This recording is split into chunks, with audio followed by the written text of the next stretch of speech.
Jack X6 жүк көлігі. Газельдің баллондары 16 размер. Обслуживание жасауға доступ жетеді. Объемы 1.8, ГРМ ремень емес. Руль жеп жеңіл.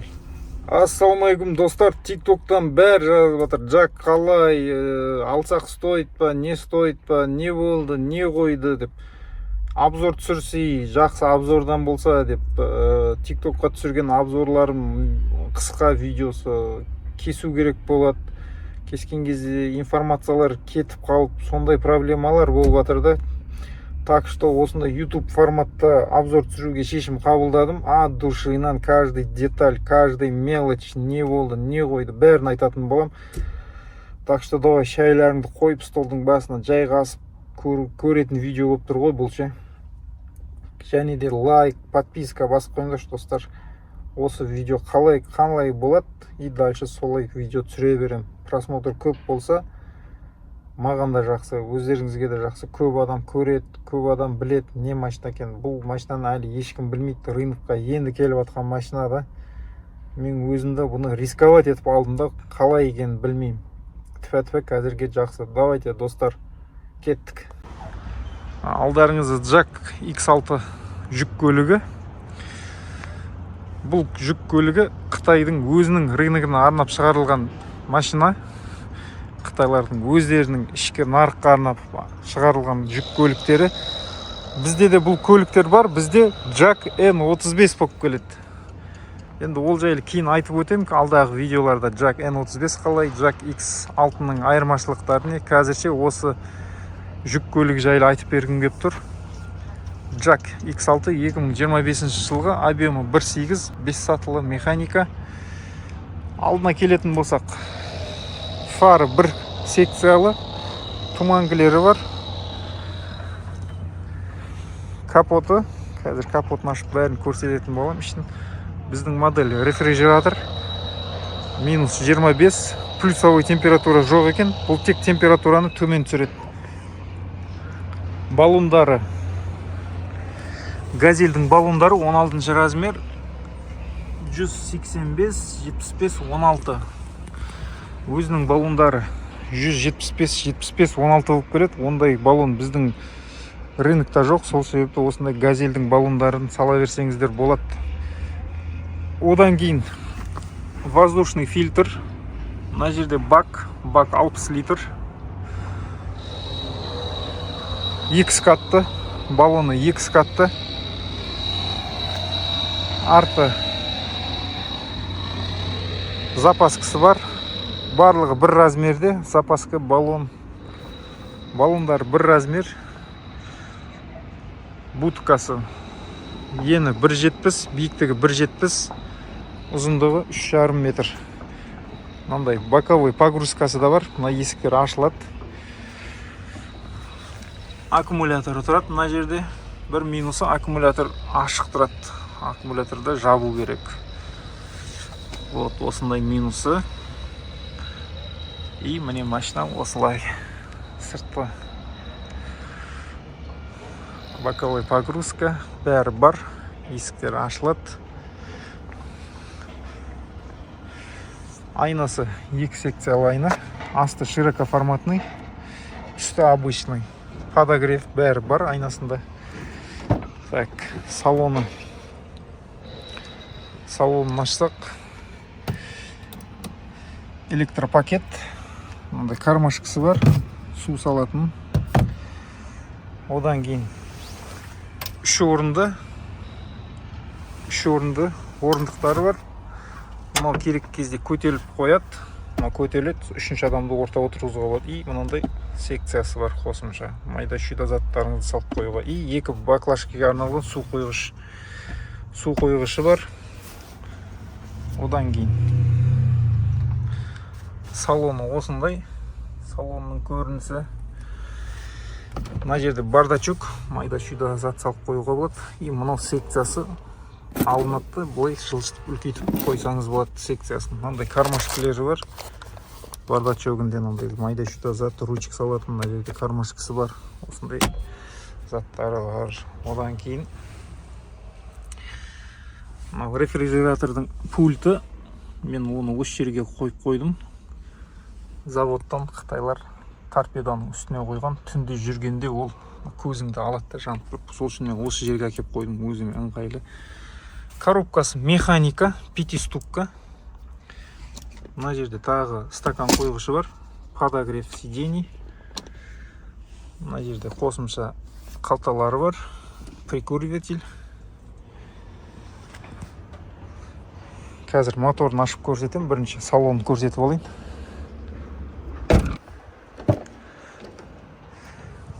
Водитель жағына келетін болсақ, водитель жағына осылай. Водительский сиденье жылжиды, алға артқа спинкасы бар, шалқаят. Так, мына жерде подогрев, екі положениеде, мынау жай жылтады. Жоғары көтерсеңіз қатты жылтады. Екі положениеде жанады. Механика. Электропакет. Мынау астыға бассаңыз автоматты түрде өзі түседі. Жоғары көтеретін кезде мынаны басып тұру керек. Тек астына түскен кезде автоны қойған. Так, салонына келетін болсақ, салоны щиток прибор осылай. Есікті ашқан кезде информация көрсетеді. Есік ашық тұрған жайлы. Кішкене дисплей бар ортада. Борт компьютер показаниясын көретін. И міне замокты ашқанда осылай. Сама диагностика болады. Так. Мынау расходы. Мынау текущий соңғы жүріп келген кездегі расход. Мынау общий средний расход. Бассаңыз мынандай менюлары бар. Бұлардың бәрін алдағы уақытта көрсететін болған. Пробегі 14500 болды. И мынау бензиннің шкаласы мынандай электронный. Стрелочный емес, электронный и соответственно судыкі да солай. Бір минусы мына терезесі үлкен, күн түскен кезде мыналар көрінбей қалады.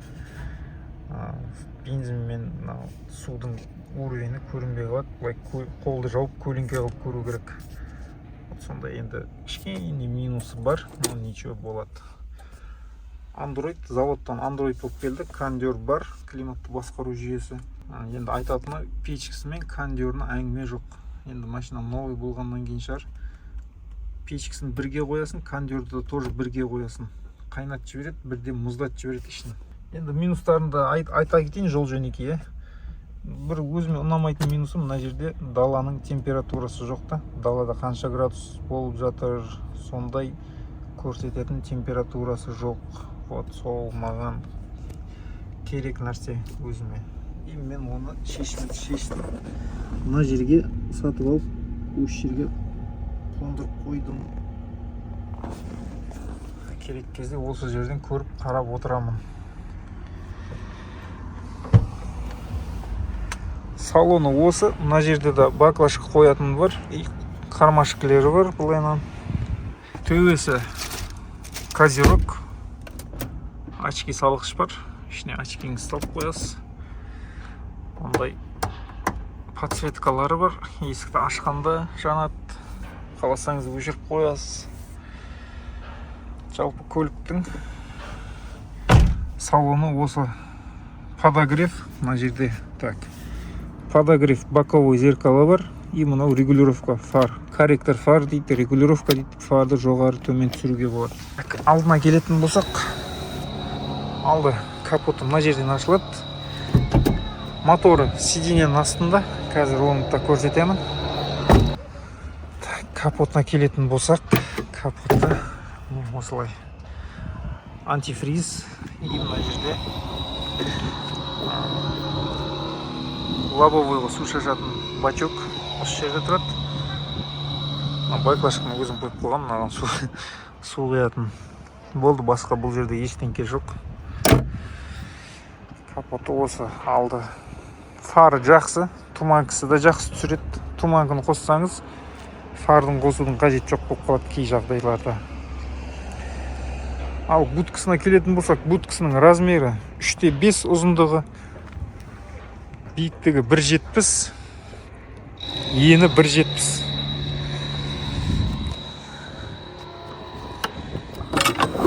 Бұлайнан ашылады. ең маңыздысы толщина 9 сантиметр. Уткасының толщинасы 9 сантиметр. Өздеріңіз көрсеңіздер болады, қалай қалың қылып істеген қытайлар. Вот уткасы, боковой погрузкасы бар, кондердің установкасы бар, рефрижератордың. Бұл жерде аса айтатын ештеңе жоқ. Мынандай подсветкасы бар, түнде қосып қоясыз. Мына жерде лампочкасы тұр. Уткасы не осы. Ішінің өлшемдерін айтып жатырмын да, мен 1,70, биіктігі 1,70, ені 3,5 метр, ровно 3,50. 5 европалет сияты. Екеуін ұзыннан жібересіздер, төртеуін, и соңғысын былайнан көлденеңіне жіберсеңіздер, ровно 5 палет сияты ішіне. Осылайнан жабылады. Грузоподъемность, ең маңыздысы жүк көлігінің грузоподъемность. Документ бойынша 1 тонна, 2,5-3 тоннаға дейін жүк тиесеңіздер болады. Арты осылай рессоры бар. Арты рессор, алдыда рессор. Сол себепті бұл жесткилау болады. Енді екі жерде рессор болғаннан кейін тағы да бір минусы, радиатор төмен тұрды, опасный қыста байқап айдамасаңыз бірінші болып радиатор кетеді. Төмен орналасқан радиатор суықты тарту үшін, желді астынан алу үшін осылай қытайлар астынан қойған радиаторын. Рефрижератордың установкасы, төбесінде козерогы бар. Енді ең маңызды жері бұның моторы. Қазір моторын ашып көрсетемін. Так. Оның моторын ашу үшін моторының сиденьяның астында. Сиденья жылжымайды. Тек спинкасы жатады, тұрады, болды. Мына жерде андай защелкілері бар. Осыны ашып моторды көре аласыздар. Байнан ашылады моторы. Ал достар, мотор мынау көтеріледі. Сиденье көтерілгеннен андай өзінің ілетін жері бар. Мына жіпті іліп қоясыздар. Моторға осылайнан доступ ашылады. Обслуживание жасауға доступ жетеді. Ешқандай жер тар, қиын, онда ештеңкесі жоқ. Бәрі қол жетімді жерде. Генераторы тұр. Мына жерде компрессор тұр. Кондердің компрессоры, мынау тұрған рефрижератордың компрессоры. Рефрижератор бұда мотормен жұмыс істейді. Объемы 1,8. Именно осы рефрижераторларға 1,8 объеммен мотор салған. Себебі бұларда 2 компрессор болады. 1,8-дерде мынандай компрессордың 2 болған себепті оны рефрижераторларға қойған. Ал бортовойларда олар объемы 2 болады. Оларда 1 компрессор, тек қана салонның кондернікі болады, болды. Сол себепті бұларға рефрижераторларға 1,8 объеммен салған. Бұлардың маркировкасы G18 болып есептеледі. 1,8 болғаннан кейін G18 маркировкасымен жүреді. 2 кубтар G20 болады. Моторы простой мотор дейміз ғой, қазақтың сөзімен айтқанда. ГРМ ремень емес, цеповый мотор. Сол жағы жақсы. И бұның моторы Евро 6 стандартына сай қылып шығарылған. Мынау біздің бензинге сай келмегендіктен 92 мен жүрем өзім. 92 мен клапандар шақылдап, нагрузкада сондай болады бірінші кезде. Кейіннен қалды. Өткен мен свечаларын алып тастадым, заводской свечаларын алып, өзіміздің бошевский оригинал свеча салдым, қазір енді қалды. Анда-санда бір клапандары шақылдайды нагрузкада. Вот сол себепті солай. Бұны алғаннан кейін как минимум 95 қою керек негізі. 95-98 бен жүретін мотор бұл Евро 6-да. Өйткені бұл біздің рынокқа арналмаған, Қытайдың өзінің рыногына арналған. Ол жерде бензиндер бізден әлде қайда жақсы. Сол себепті Евро 6 мотор салған бұларға. Жалпы моторы осы. Моторың радиаторы мына жерінде тұрады. Жалпы машина осы. Бұл енді Портерлердің, Бонголардың тікелей конкуренттері болып есептеледі. Қазіргі таңда нарықта бұның бағасы 12 миллион 500 мыңның шамасында.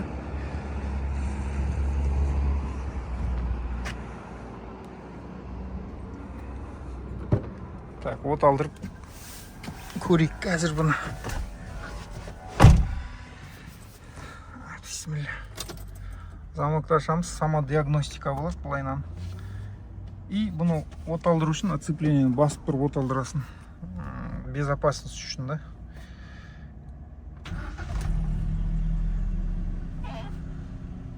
Вот осылай коробкасы, механика, пятиступка, задний артында.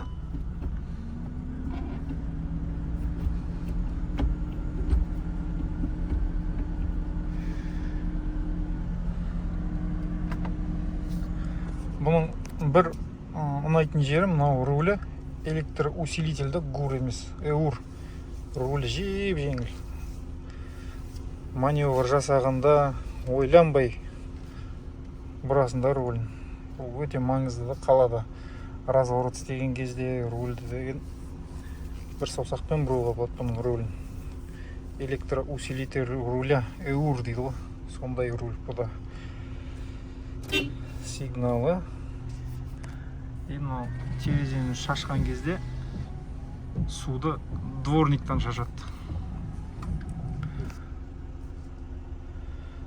Жалпы машина осы обзор. Егер видео ұнаса, лайк басып, комментарий қалдырып кетіңіздер. Бұл өте маңызды. И алдағы уақытта бұнымен қалай жұмыс істеу керек, жүкті қай жерден алып жатырмын, қалай жұмыс істеп жатырмын, қай жері кетті, соның бәрін айтатын болам. Қазіргі уақытта пробегі 14500 болды. 14500 болды. Пока ешқандай проблема болып жатқан жоқ. Майда шүйдадан басқа. Енді оларда да айта кетейін, қандай ақаулар болды.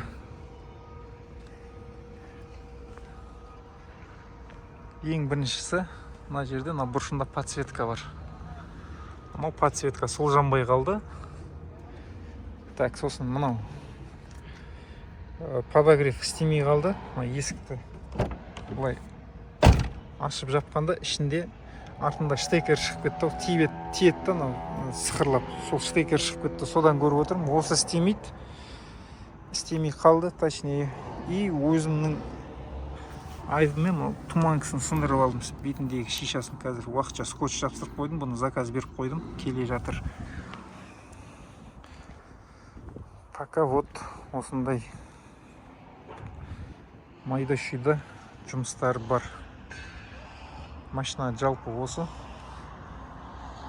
Ұнаса лайк басып, комментарий етіп, комментарий жазып кетіңіздер, достар.